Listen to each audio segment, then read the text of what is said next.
It was 1971, the Lincoln Park Lounge, about 30 miles outside of New York City. Singing every weekend, had a great, I was in the band, but I wasn't the great part, but they were great. And singing country music, lots of accolades.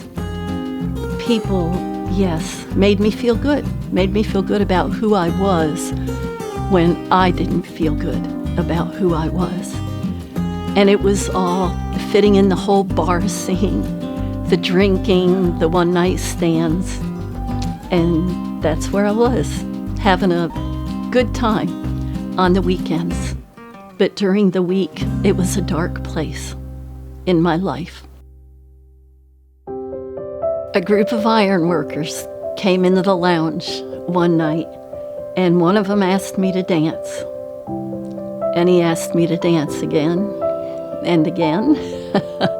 Honestly, I felt like I couldn't get rid of this guy, and my heart wasn't ready for a person of interest. But he didn't stop. He just kept asking, pursued me like I would have wanted to be pursued at an earlier time in my life, but not now. Wasn't ready. I was hurt. But he didn't give up. And eventually, we got married. 4 months later, we got married, and neither one of us knew Christ. So here we were, two people with a lot of baggage. And now we were trying to have a home. And we weren't enough for each other.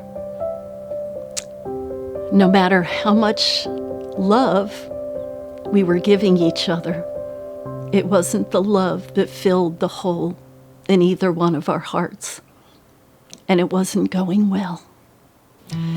As a newly married couple, we had been living really in sin before we were married.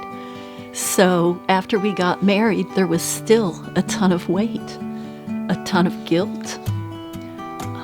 I don't know that we felt the guilt at first.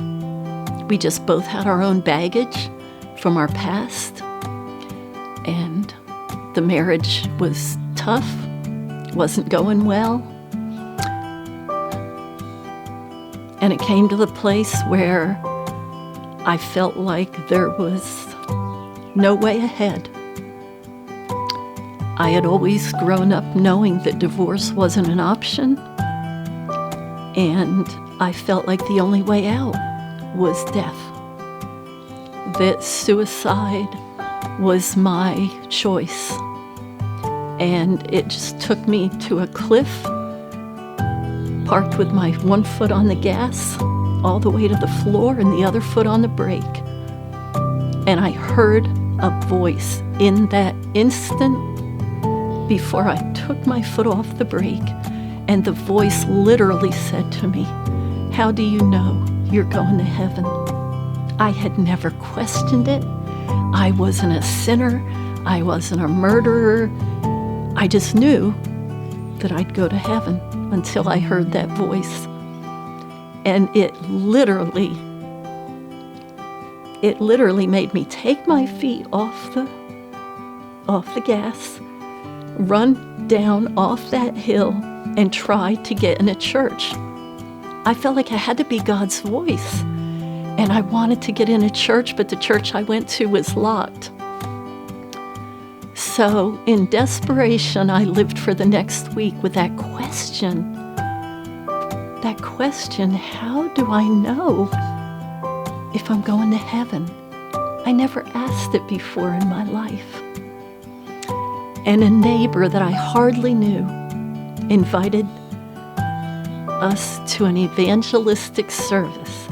I didn't know what an evangelist was, but she said he could really play guitar. So that's why we went. And I heard the gospel message completely, I think for the first time, at least that my heart was open.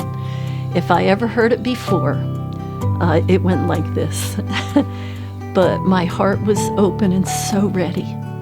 And when that altar call came, I was literally almost running up to that altar. And he said, confess your sin. And I thought, this is going to take a long time. And he said, it's okay.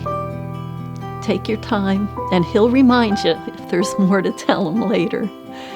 And so I did, and as I confessed my sin, the weight of the world came off my shoulders. I literally felt weight come off my shoulders when I stood up. I had a peace that I hadn't known. I had a joy like I never even expected to have. Hope, peace, and joy all of a sudden at the front of a little tiny church